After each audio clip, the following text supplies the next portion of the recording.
Hello and welcome everyone. While the last people are joining, I'll quickly start and introduce Jacotte and also today's talk. For those of you who are here for the first time, and there's quite a few people who haven't joined before, my name is Helene van der Beke. I'm the project manager of SciComm Academy, which is a project of SciMingo VZW, so a non-profit Flemish organization. If you're interested to know more, you can definitely register for the newsletter or check our website, which I'll share in the chat. But I'll focus on our lectures. We do this kind of lunch talk every month, except in the summer. And every time we choose a different topic and invite one or more science communication experts. It can be about social media, like today. We've also had Twitter, but also about podcasting, how to write expert opinions, etc. And you can rewatch quite a few of them on our YouTube channel. But for today, we chose to invite Jacotte, and those of you who joined from Flanders will know who she is, because she's not only a science communicator in general, she recently started as the new weather forecaster at VRT, which is the Flemish Broadcasting Company. Quite a challenge, I believe. But before that, she's got quite a resume of diverse types of science communication. She'll get into it herself, but she does that as a freelancer, and the name of her freelance company, or how should I put it, is Doe die Zot. I'll translate it as go nuts, something like that, Jacotte. And it's, I think it, except for the fact that it rhymes in Dutch, it actually explains a lot of who Jacotte is. She's very creative, and she used that creativity after working in science itself. To communicate about science. Now, the reason we chose to discuss science videos for social media is because we get a lot of questions about this. How can I use social media as a scientist? I think sometimes for people it's also quite a threshold to start with video, but it perhaps doesn't have to be so so big of an issue to use technology and to go on socials. Now I'll leave the rest to Jacotte, but first let me give a practical tip. You can ask questions in the Q&A screen. We will try and ask them depending on the topic or the question itself during the webinar or at the end. So you can definitely ask questions, and if we don't have the time or they're about a broader topic, we'll discuss them at the end. If it's very urgent, I'll try and interrupt Jacotte and we'll get into it a bit sooner. But please use the opportunity to ask any questions you have. Jacotte, I think I've said the most important things, so it's all yours. Thank you, Helene. Yes, welcome everybody. So today I'd like to go over how to create catchy science videos on social media. I'll get into the real practical stuff as well. So let's start at the very beginning, a very good place to start, and that's where you should post those videos. We're not going to focus on what so far. We're going to focus on where, because that really defines what kind of videos you can make. And in this 45 minutes, more or less, I'll be talking about these three platforms. Of course, there are other platforms which you can use to create videos. There's LinkedIn, for instance. There's regular television or other video platforms, Vimeo. But I will be focusing on these platforms, mostly because I have experience with all three of them, but also because I think those three platforms are the main platforms really to post videos. And to showcase I have experience with all three of them, let me drag you all the way back to 2016, when I started on the first one, which was Instagram. Of course, I had been using YouTube before that. YouTube had been around for most of my youth, so of course I've been there, but really creating stuff for a platform started for me in 2016 on Instagram. Now that wasn't really science related because I just graduated. I had no idea what science communication was until I started my PhD, because I did do a PhD one time back in 2016. I didn't finish it because it turned out that I didn't have the patience for a PhD. But I did get to know science communication in my PhD. I did mine in Ghent, and I'm just going to scroll back because I gave a little preview to Helene already. And so when I was doing my PhD, the university turned 200 years. And so we celebrated that birthday by doing a lot of experiments, which of course is the main thing you do as a chemistry student. And so this is one example of one of those experiments I did.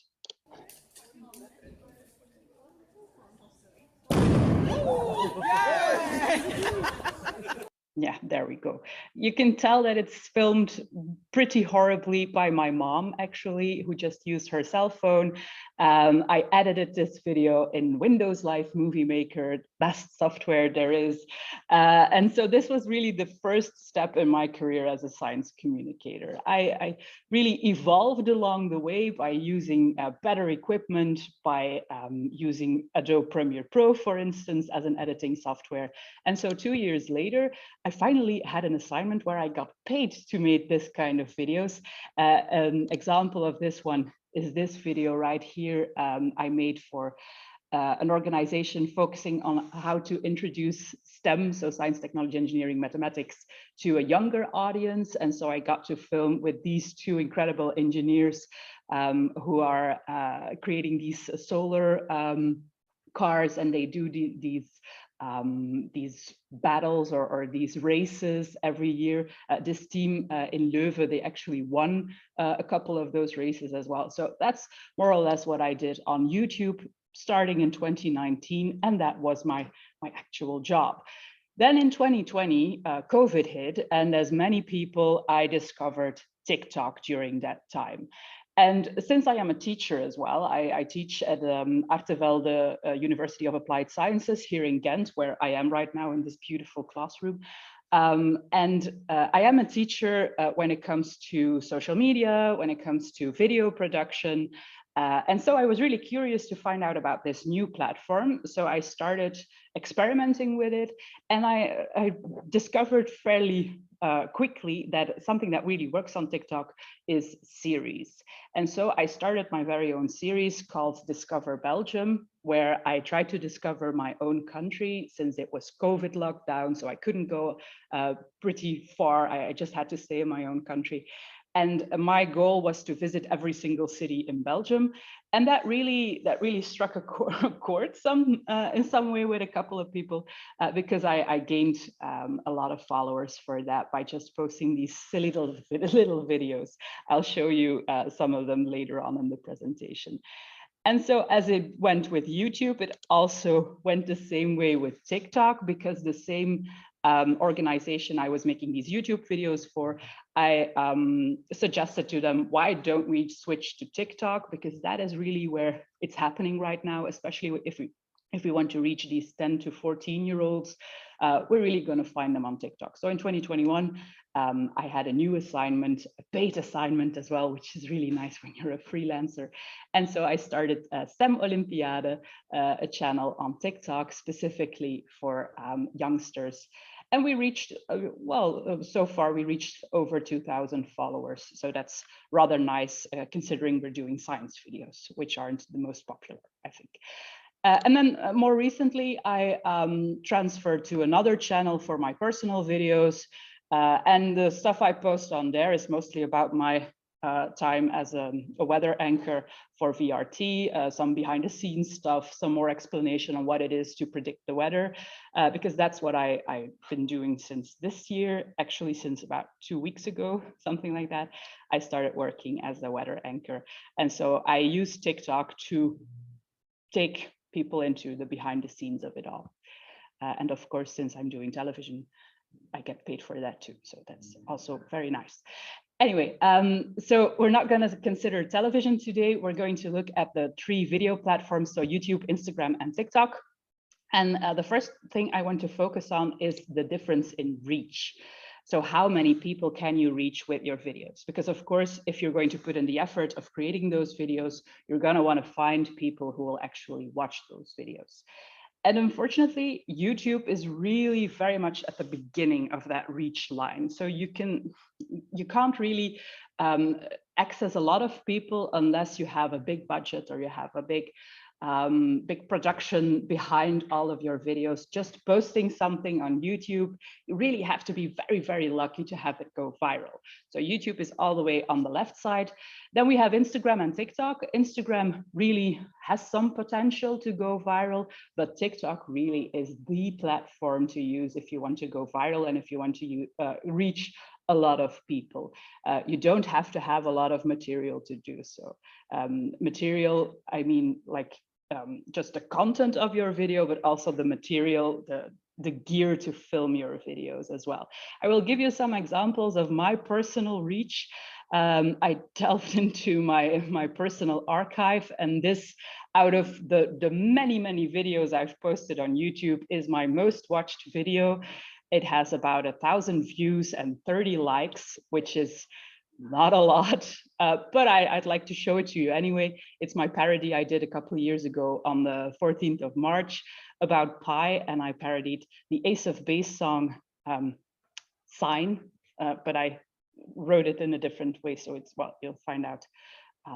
It's about pi and the sign. Pi is a big one.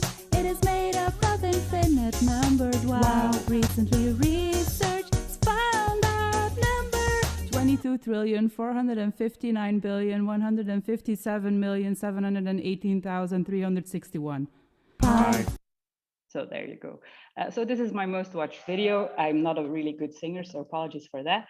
Then on my other channel, which I got paid on, this is my most watched video. I posted about Poppy, the steps or the electric scooters you can find all around Brussels and Antwerp. This video got 5,500 views and 30 likes, which is nothing compared to what I got on Instagram. This is just a little snippet of a talk I did a couple years back when it was still lockdown. We did this talk with some chemistry professors at the University of Antwerp. And this is a little snippet of it that it's in Dutch, but it's about whether or not there is lice blood in Fristi, which is a brand of strawberry milk. Is het waar dat er luizenbloed in Fristi zit? Dat is een kleurstof, dat is daarom niet het bloed, maar het is een... Het klinkt zo eng ja, als je het zo het is een zegt. rode kleurstof. En eigenlijk als we kijken naar vroeger, en we hoeven echt niet zo heel lang geleden, kijk, werden er ook al inhoudstoffen uit insecten gehaald om in toepassingen te steken. En bijvoorbeeld de rode kleurstof, karmijnrood, is van een luizensoort. Dus dat bestond al, dat is niet nieuw. So this video maybe took me 5 minutes to just cut out of the entire live stream, and then maybe 15 minutes to write all the subtitles, and it got 148,000 views, 466 likes, and some comments. Somebody shared it on TikTok as well, which I didn't find very cool, but that's what happens on the internet, I suppose.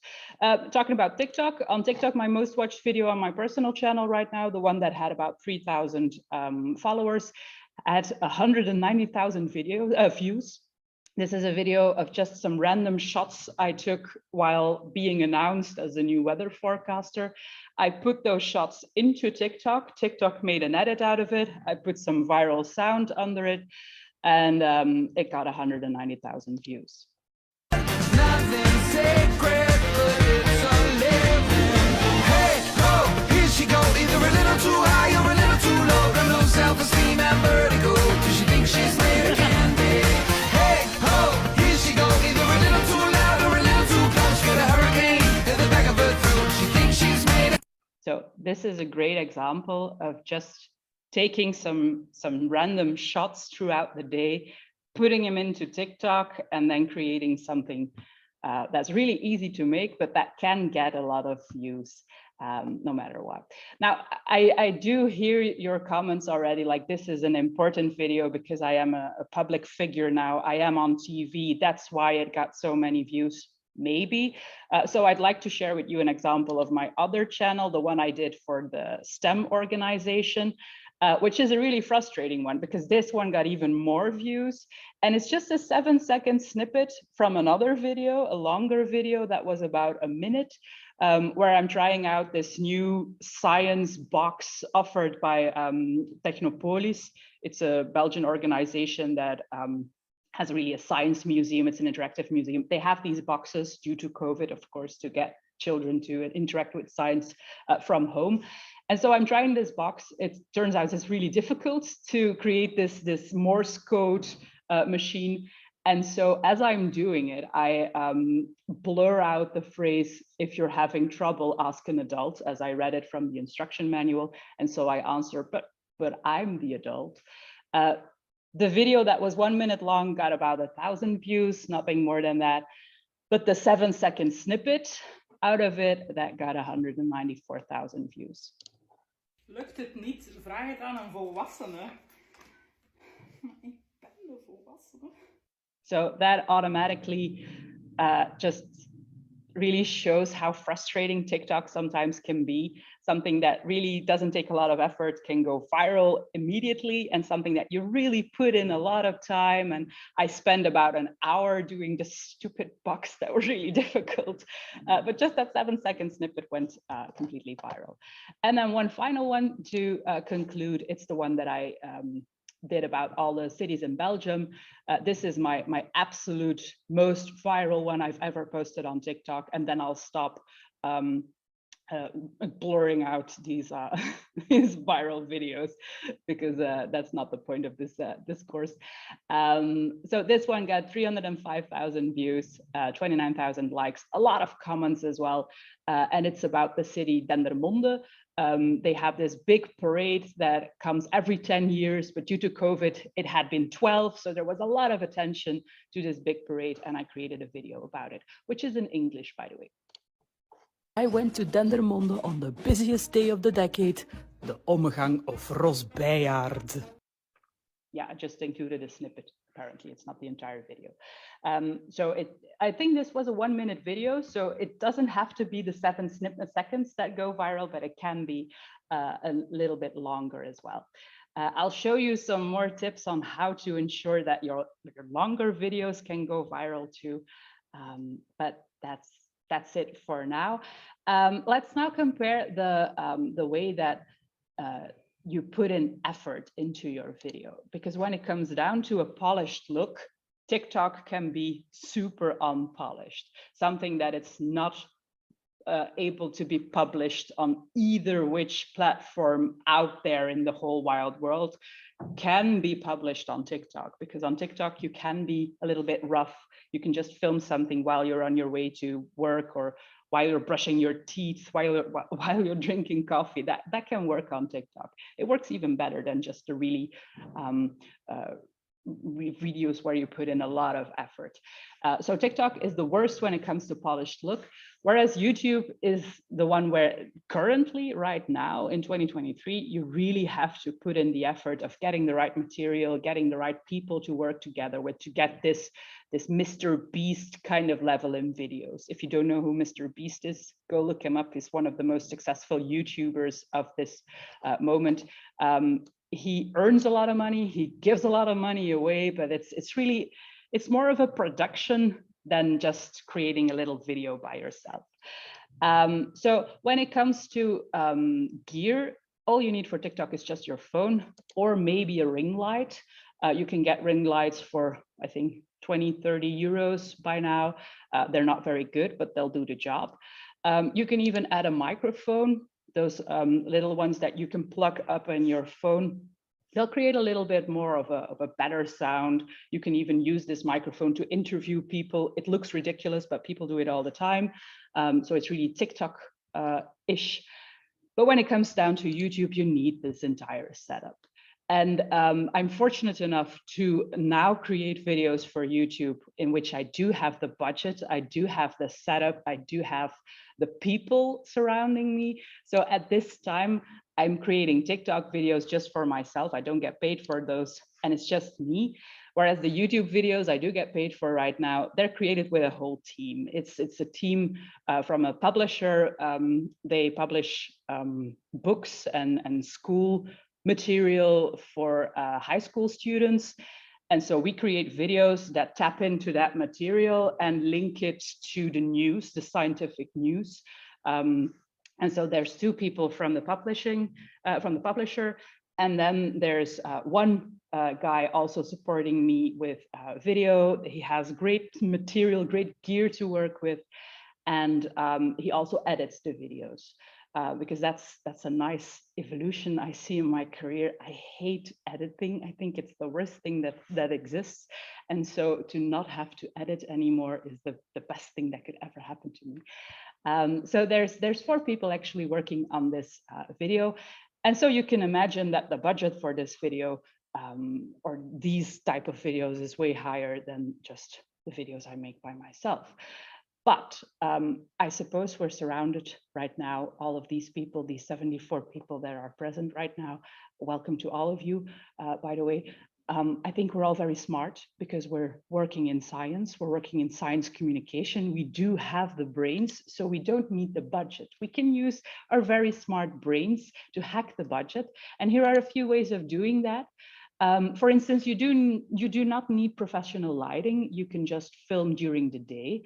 By facing the window, for instance, you have this magnificent light that's coming from the outside, and you do not need those ring lights, those professional lighting. The worst thing you can do, by the way, is film the window itself and something in front of it, because then everything will just go dark and it's horrible. Seems logical, but people do make that mistake often. Film handheld, you do not need a tripod, you do not need to buy one, you can just film handheld. And if you want to film something that you can just not do with your hand, then just put your phone somewhere. Seems logical as well, but this way of, for instance, putting your phone on a table and filming something on the floor, it's really thinking outside of the box. And it doesn't require budget, it just requires your brain.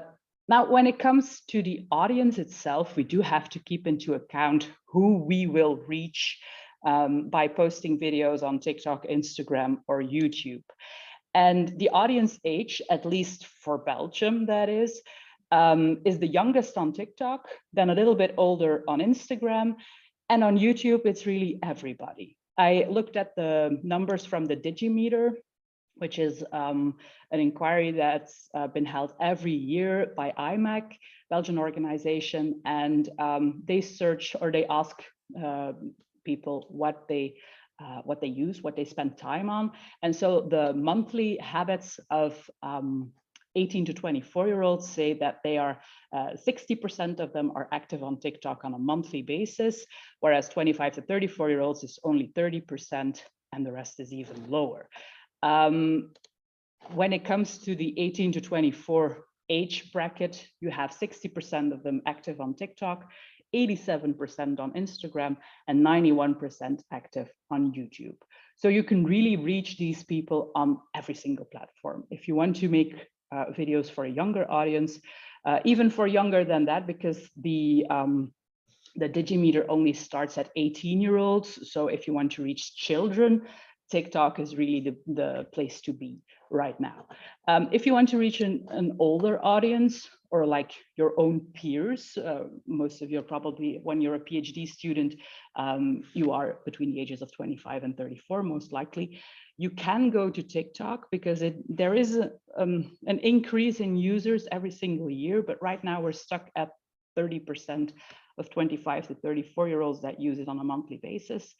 72% use Instagram and 80% use YouTube. So on either platform, especially on Instagram and YouTube, you're good. But if you want to reach everybody, which of course, when it comes to audiences, you cannot reach everybody every single time. But if you want to reach a broader audience, you shouldn't be on TikTok. You should not probably be on Instagram, but you can be on YouTube because then you can reach more people, which kind of contradicts what I said in the beginning. But if you put in a lot of effort, you can reach more people. The thing I'm mostly saying with this is don't use TikTok just because you want to use TikTok. Really think about, why would I make TikTok videos? And if you don't want to reach a younger audience, maybe you shouldn't be making TikTok videos and you should refer to Instagram or to YouTube or YouTube Shorts. Yeah. Jacotte, maybe this is a good time for the questions we've had so far. The first one I think you've already answered, but perhaps you want to elaborate. Charlotte is wondering if you wish to be active on all 3 platforms, would you post the same videos on different platforms? I think the answer was clear that it was no already. But also, would you edit the video directed towards a platform, or would you create content specifically directed at a certain platform and post it only there? I think when it comes down to Instagram Reels and TikToks, you can definitely recycle. They're more or less the same. Maybe Instagram Reel is a little bit more polished, but I can tell that there's an evolution going on in Instagram Reels where most popular TikTok users just post on both platforms and post the same stuff. The nice thing about Instagram Reels is it's way more shareable on your stories, for instance. So I do notice that myself, but I see it with my friends as well. People want to share the fun videos they found. So they want to share them on their stories, for instance, and then they'll go to Instagram and find them on Reels or download them from TikTok and post them on Instagram stories. So when it comes to all the vertical videos, you can definitely recycle if you want to be present on all of them. But do keep in mind that you'll find some different age groups. But if your target audience is broad enough, you can definitely just reshare on all platforms. You're still on mute, Helene. You couldn't hear me, right? Okay. No. So, my apologies. The second question is, what about YouTube Shorts? Yeah, I did see that pop up out of the corner of my eye. YouTube Shorts is more or less like Instagram Reels and TikTok. I must admit that I don't know a lot about it, but I do see them pop up regularly where people will just, especially if they're known YouTubers, vloggers, for instance, and they move on over to TikTok, they'll post the same videos on YouTube Shorts. So it's one of those platforms where you can just recycle your content. Okay, thank you. All right, then we'll move over to the interaction, because of course the main part about social media is that you have the ability to interact. So you should really make use of it and find your target audience and talk to them and use their questions as great input for more content. So a few ways to do so. You can respond to comments, you can comment on other videos. That's a fun way to have your name out there as well. If you have other science communicators who are active on TikTok, you can start watching their videos, learn from them, and comment on their videos.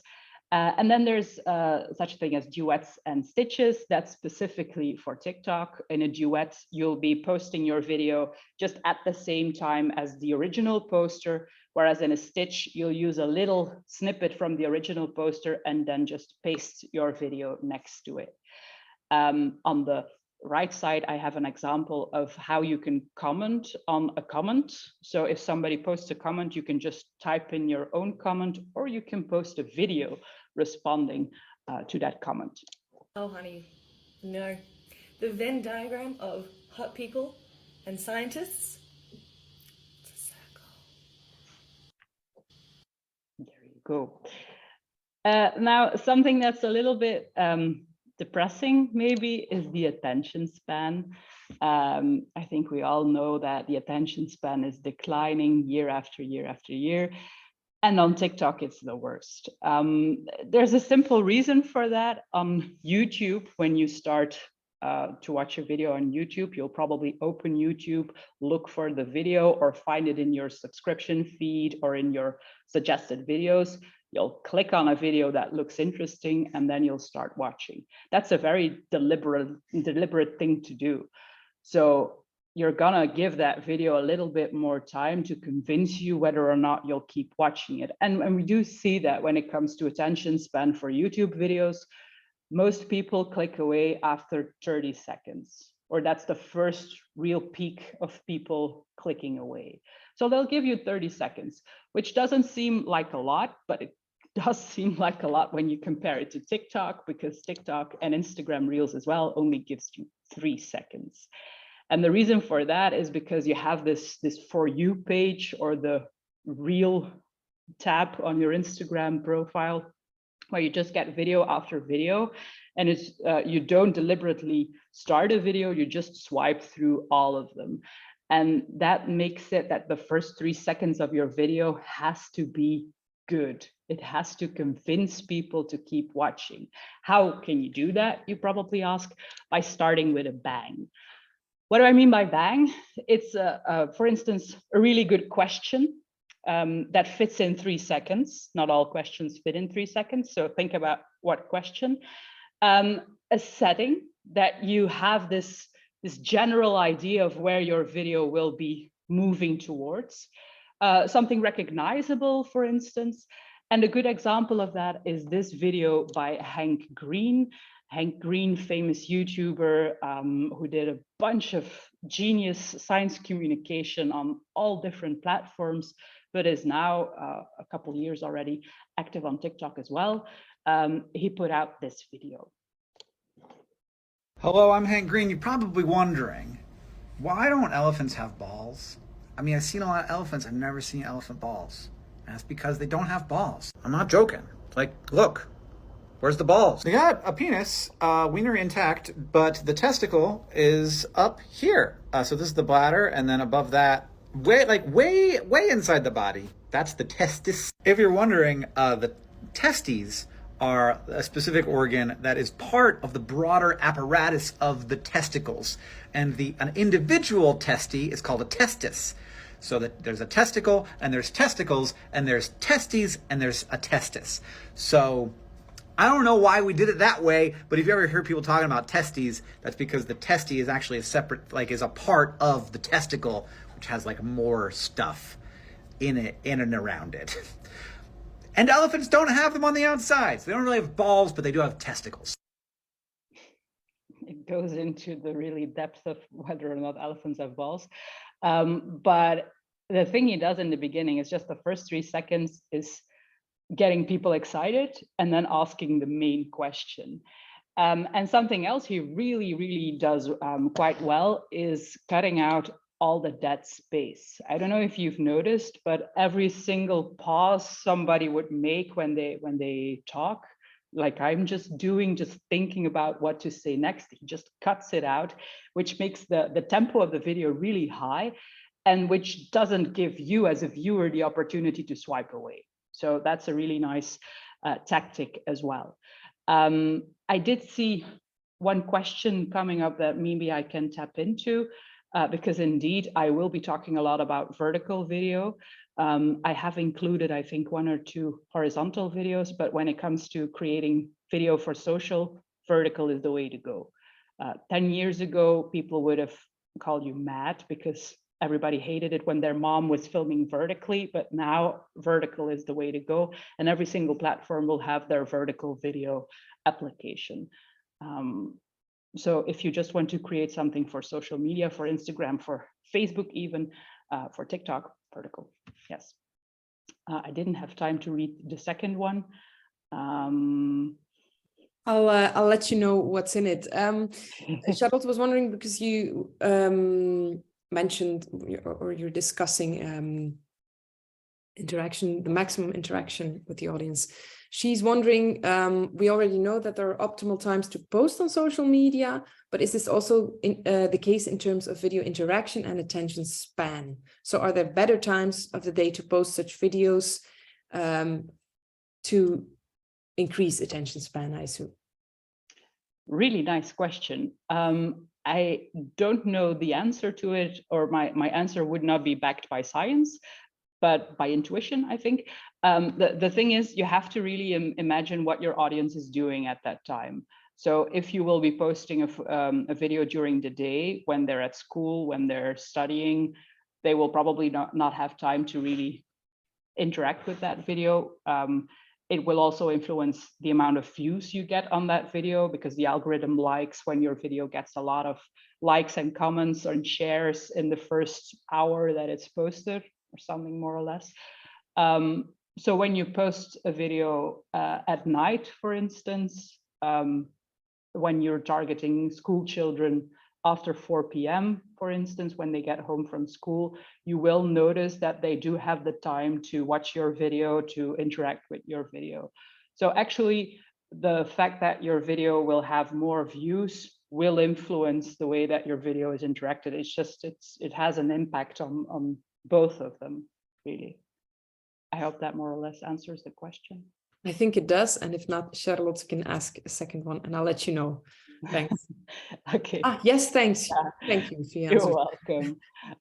Okay, so we've had to have a great video that many people will watch. You have to have, to start with a bang, you have to cut out all the dead space. And then, of course, when it comes to what you post a video about, you have to be relatable. I think that works for every single type of science communication you put out. Be relatable.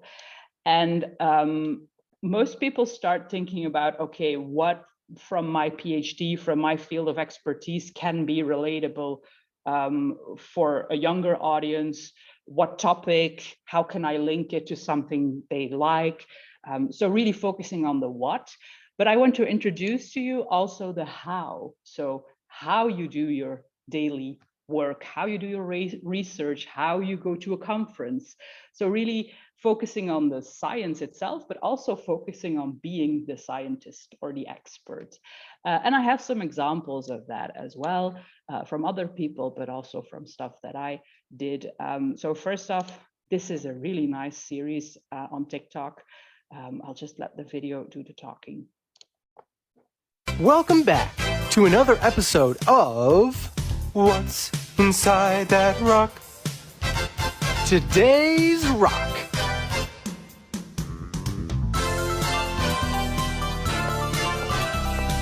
Let's crack it open and see what's inside. Almandine garnets. What's inside that rock?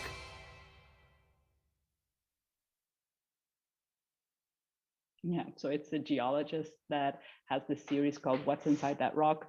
And really, it speaks for itself. It's just him smashing a bunch of rocks open to look what's inside.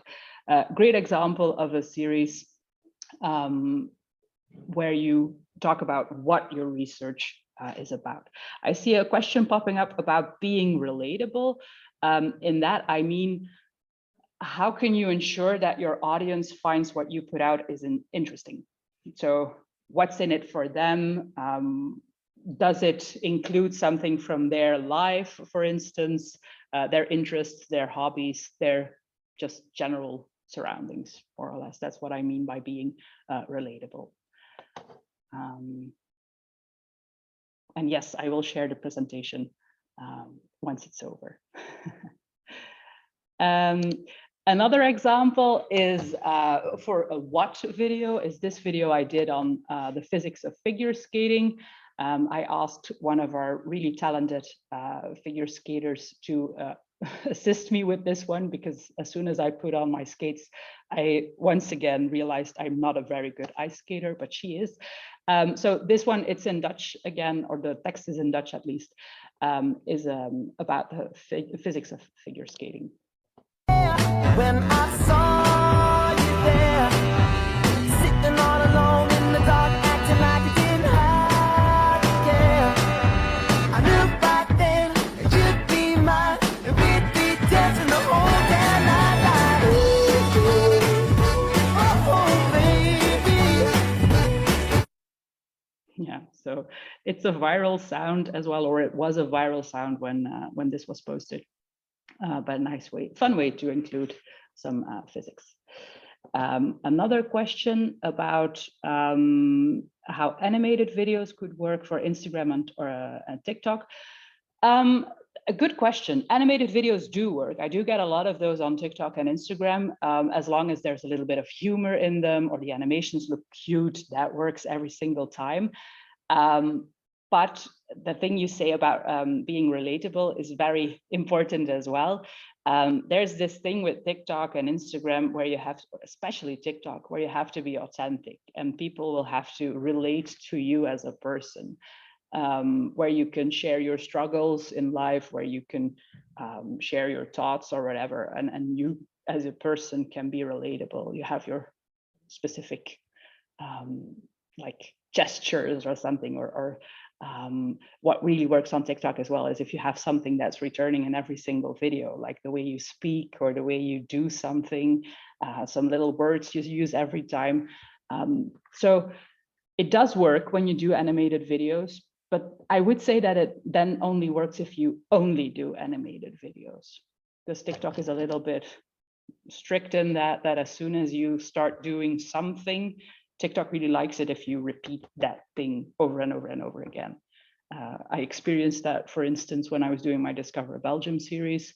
People only wanted to see videos about Belgium. And as soon as I started doing something other, something other creative, the audience and the algorithm was like, no, we want to go back to the videos about Belgium. That's why I started a second channel, really, to have something else out there.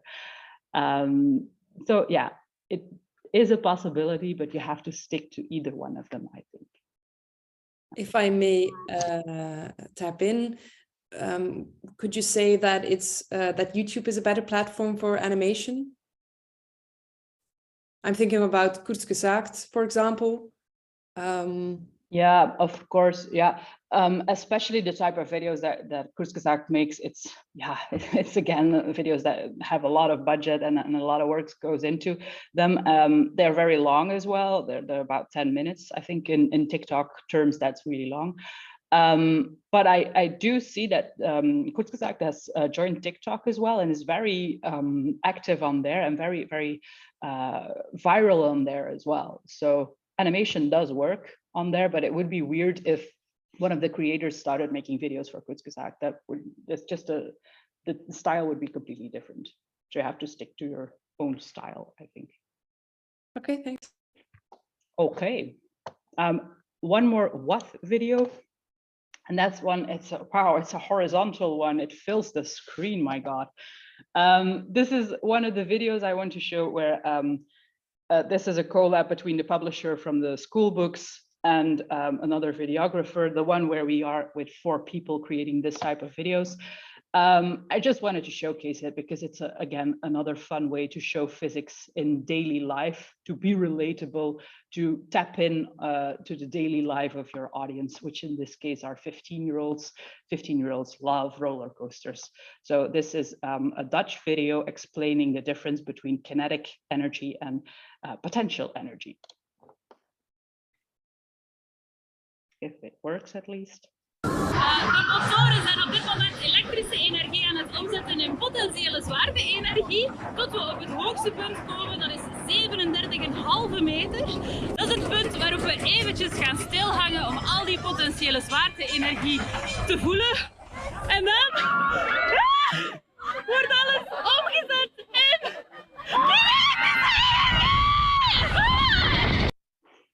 There you go. That was one of the best videos I've ever made. It's always fun when you ask in a brainstorm, if we're going to talk about energy, can we go to the Efteling, which is a theme park here in the Netherlands? And the people from the publishing company say, oh, if you want to, yes, you can go. So that's a great collaboration.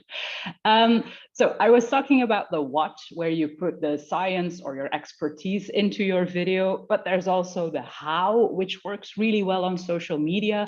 This is an example of that.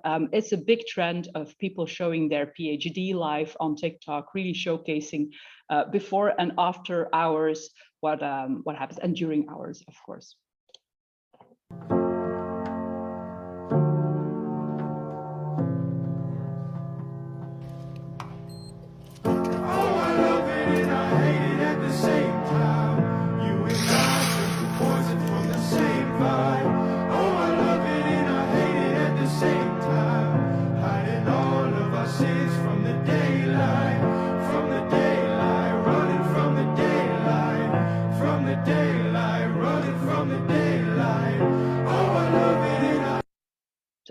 go. It's just a bunch of random shots that, again, you squeeze into TikTok and it pushes out this kind of videos.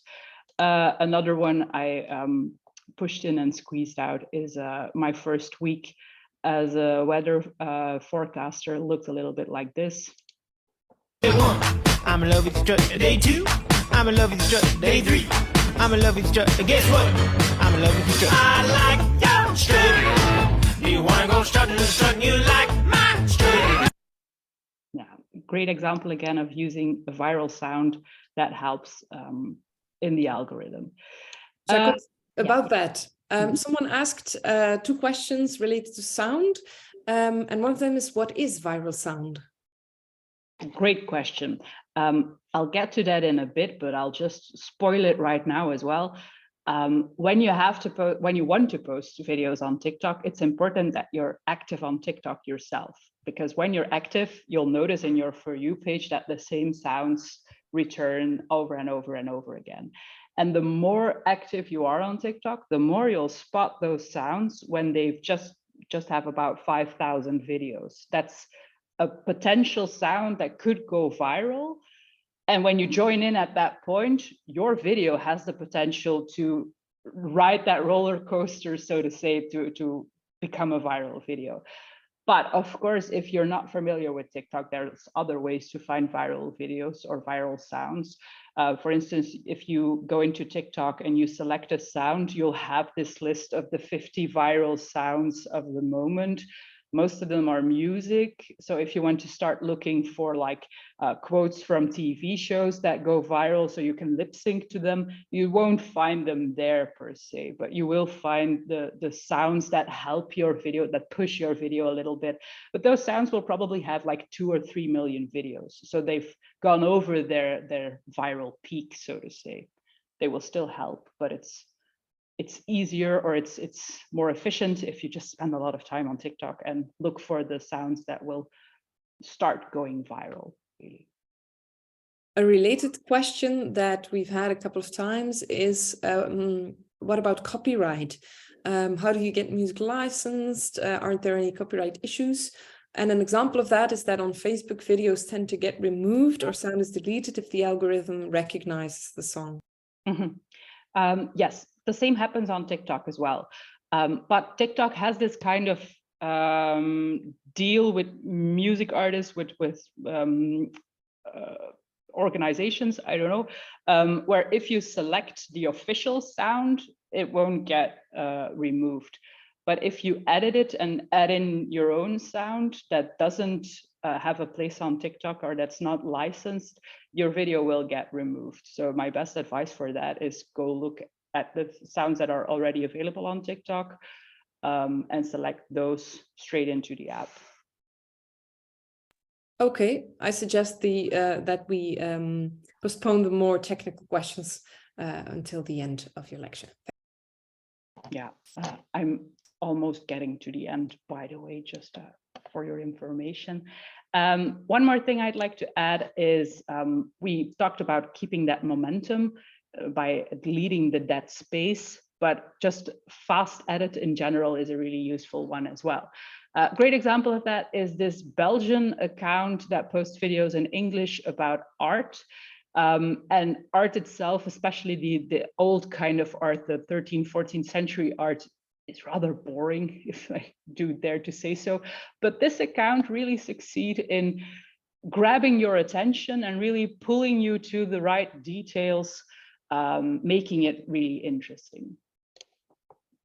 Artwork Super Zoom. This is The Great Tower of Babel by Peter Bruegel the Elder, and it depicts a project that's doomed to fail because according to the story, people were like, let's build a tower that reaches the heavens, and the painting shows all the little details of this enormously stupid idea. Guten Tag! The harbor is supplying stones, workers are walking treadmills to lift the stones, people are climbing ladders, doing the laundry, killing their backs, risking their lives, and crapping al fresco. Stunning. Anyway, the project is so big that people are even living in tiny houses against the tower, but as the story goes, God said, no, I hate towers, and what's it called? Hubris, yes, human hubris. I hate human hubris. So he created languages. 9! Which created confusion. 9 what? Which led to an unfinished tower. Was sagen Sie? So it's a video that uses a lot of humor as well. It's a great example of the show, don't tell. So just when you want to talk about an artwork, don't just show your face, show the artwork. And that's the thing, you don't have to show your face to create beautiful TikToks that get a lot of views and get a lot of comments and shares and whatever. So if you're feeling a little bit shy, this works as well. Just show what your expertise is all about and edit it in a fast way, which of course brings me to what kind of tools can you use to edit your videos. You can just drop them in TikTok or drop them in Instagram if you're creating reels. The TikTok editing software has become really great, really comparable to other online or mobile tools. So you can already do a lot in TikTok itself. Then there's CapCut. CapCut and TikTok have some kind of collaboration because a lot of TikToks, you can just click on the CapCut logo and it will export you to TikTok, to CapCut, transport you there, and you can edit your video there. Use some templates as well to create a viral video or join a viral trend. So CapCut, really nice app as well. I personally use InShot, which is just like CapCut and TikTok, a free app that has a paid subscription as well. In the case of InShot, it only costs about 10 euros a year, so it's not that much. Premiere Pro, on the other hand, is the greatest editing software there is. Maybe avid users will disagree, but that is very expensive. It's like if you want to have the entire Adobe packet, you'll pay 60, 70 euros a month, which of course is something that most budgets don't allow. So if you want to create TikToks, just the TikTok app is great to just start, and then the other ones you can try out along the way. To show you an example of the CapCut collaboration, this is a template you can use, and all you have to do is put in the text, and then later on you'll see a picture. That's all. You just have to enter in CapCut, and all the Pingu stuff, the little penguin, is just there automatically.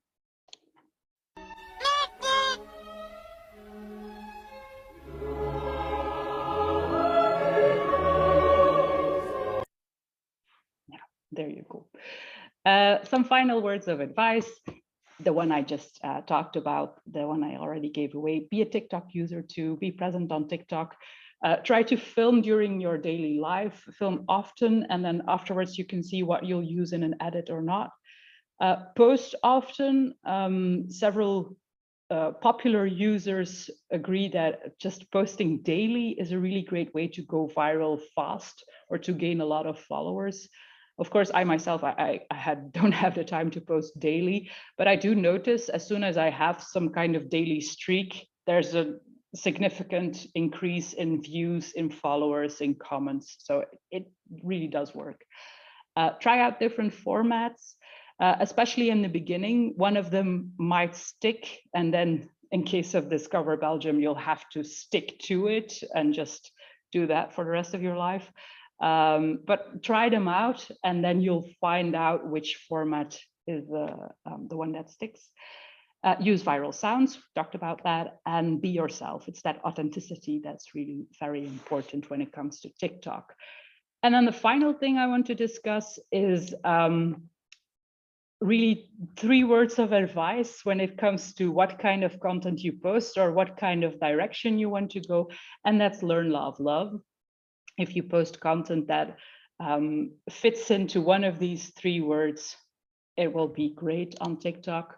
For instance, this is an ESA astronaut who is very active on TikTok and who tries to learn or teach you a lot of stuff about science.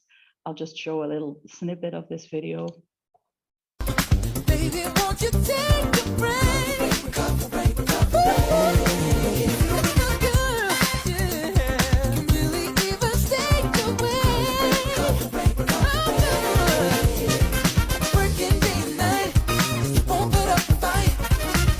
So I learn something about space cups in science and in space in the ISS. This teacher I absolutely adore. He's a chemistry teacher and he creates a lot of funny, so laugh videos about science, so learn also. Who are you? My name is Big Snoop Dogg and I'm the king of the West Coast. If you don't know, you do now. Bow wow. Here you go. And then there's just the laugh in general, a viral sound and trend as well.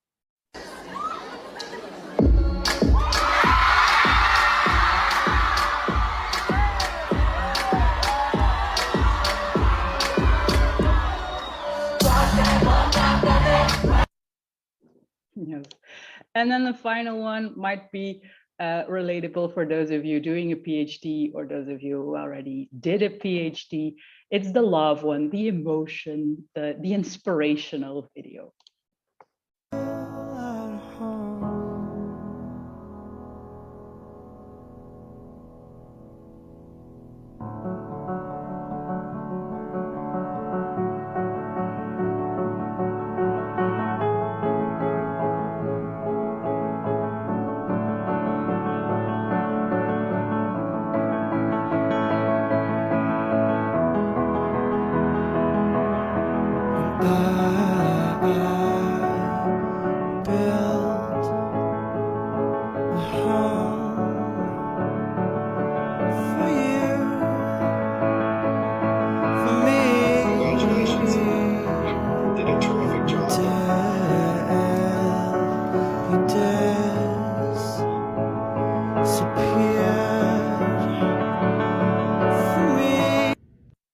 Great. It's the videos that really make you feel something on the inside. So there you have it. That's my advice. If you have any other questions, you can ask them now or send me an email afterwards or find me on socials. So I'm looking forward to your questions. Thank you so much, Jacotte. It was very interesting in my opinion and also very practical. And I think that already resulted in a couple of very practical questions, but we can take a look at the rest because we have a couple more, and everyone who still has questions, you still have the time to share them in the Q&A section. Perhaps let me continue on the sound because we discussed that for a bit. For Instagram, would you also edit the sound when uploading and not in advance, is Charlotte's question. Instagram Reels doesn't really have the viral sounds as much as TikTok has. So what you can do if you just have this random video that doesn't really join in on a trend or whatever, it's just a couple of shots that you want to edit together, you can go and look in the library on Instagram and add just either which sound. That's one way, or you can just upload it with your own sound. It works both ways. Or if you've done it for TikTok, you can just use the TikTok and upload it entirely on Instagram. That's what I do most of the time because I can't find the viral sound on TikTok. I can't find it on Instagram. Okay, thanks. One more technical question about your presentation, actually. How did you manage to remove the TikTok labels from the videos in this presentation? And did your presentation not get way too loaded when putting the videos in? I used the website that's called Snaptic. It's a website where you can just put in the URL and then you download it without the logos. Really useful because the logos are really annoying. So if you want to post something on TikTok and then post it on Instagram, pull it through Snaptic and you get rid of the logos. My presentation right now, it's a first for me, but I've used Canva to do my presentation. And so I'm actually in Canva, so in the online module. And Helene and I struggled a little bit at the beginning to find how to share this, but on Zoom, you can actually share just the a part of your screen. So actually my entire screen, I can, by way of experiment, I can show you, oh, wow, now the screen goes open and where is it? So there you go. I am in Canva right now. So that's it. Can you all see it? A very convenient tool if you're not used to working graphically in general, I think, also for skills and stuff like that. Yes, Canva's awesome. Yeah. And for All right, thank you for this tip. I'm quickly scanning through the questions. There's quite a few thanks in there, so hope you see You're them. welcome. Then Ines is wondering, how can we adapt this more creative and informal vibe while creating content for a more official institution like a medicine faculty? Do you have suggestions on that? Yeah, really good question. The thing with TikTok is that it is an informal app. So what really works on TikTok is going all the way to the informal side, actually creating really edgy content as well. But of course, if that doesn't really fit with your tone of voice from your organization, you do have some kind of decision to make, whether or not you'll go for TikTok and just change your tone of voice specifically on TikTok. That's an option. Several organizations do that. Or you can just stay away from TikTok and try out Instagram Reels at first, because on Reels, it isn't that strict at first. It's just create your nice videos, do the fast edits, cut out all the dead space.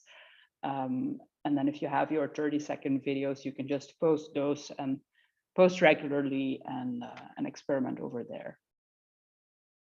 I'm also thinking, but correct me if I'm wrong, Jacotte, that in some situations, I obviously don't know whether, Ines, whether you're a communication expert at your institution or researcher, but perhaps it's possible to divide or to overcome this issue by being online as a person, as an individual who is working at, without giving the impression that this is really the central official public communication of the institution, and perhaps that solves the issue a bit.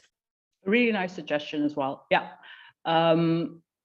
that's certainly the case. I do think as well, my For You page is very much focused on that humor, on that edginess, whereas like I'm thinking about the PhD life vlogs, they're not that funny, they're not that edgy. You can try out that kind of style as well. It might not go as viral as the edgy stuff, but it works too. And it's still rather informal, but not too informal that it would be a problem for your tone of voice, I think. But like Helene said, just going on there as a person is a really nice suggestion too. Okay, thank you. We have some more. Yoma's question is that for many science projects, there's not really something daily to report. And even if you would film daily life as a scientist, would that not dilute at the point you want to post some important outcome? Yeah, that's true. I struggle with that myself as well, because I've posted like 2 or 3 times about my life as a weather anchor, and every day looks more or less the same. A way to avoid that is to be active on TikTok and find out about trends or memes that are on there, and then always using that meme with your expertise in it. That's more or less what the chemistry professor does. So all of his days are more or less the same because he teaches chemistry in the same classroom. But by really keeping track of all the memes, he just puts chemistry in those memes every single time, even though the chemistry is like centuries old or 100 years old. Yeah. So that's one way to go about it. I think the easiest way. Yeah. Yes, and perhaps there are more platforms you would use if you have an important outcome you want to share, not only social media. Yes, of course. And what you can also do if you have an important outcome is split it up into several stories, like focus on the different details or link it to other details and create like 10 different TikToks from it. Or when you're doing something that could take a little bit more time, have a longer video about it, you can cut that up, edit it in 4 or 5 different ways and just post those every single day, even though they're more or less about the same thing. But by doing so, you will discover that some of them go viral, some of them don't. That's really an experimental phase. It's like A/B testing in marketing. You can do on TikTok as well. And you create more opportunities to view the same core Yes. message, let's put it that way. Okay. Or to experiment with posting, like when or how you're going to post it. Yeah. That's a great tip. Thanks. Before closing the seminar, we have a question of Kautar. Do you have any tips regarding animated videos for TikTok, such as what tools to use? I'm not an expert in animated videos, so I have no idea how people create them. So I'm thinking if I do have one thing, but I'm not sure. When it comes to animated videos, I do like the DIY route where you're just drawing it on a whiteboard. That really works as well. But if you really want to animate a video from start to finish digitally, you can't have all the answers, Jacotte. No. You gave many already. I think everybody asked their questions. Thank you. They were really interesting as well. I might end with one that I get a lot when I coach scientists. Maybe you'll laugh a bit because your focus makes it obvious already, but what about Facebook and LinkedIn? And my usual answer is Facebook is dead and LinkedIn is very good to communicate with peers, not so much with a broader audience. Do you agree? I do agree, yes. Facebook is alive for a certain type of people, older generation, I think, which could be useful if you want to target that audience specifically. But I think it's more in a classic way then. I think it will be more like television production and the traditional horizontal video that's very informational, that's very traditional. I think that works on Facebook.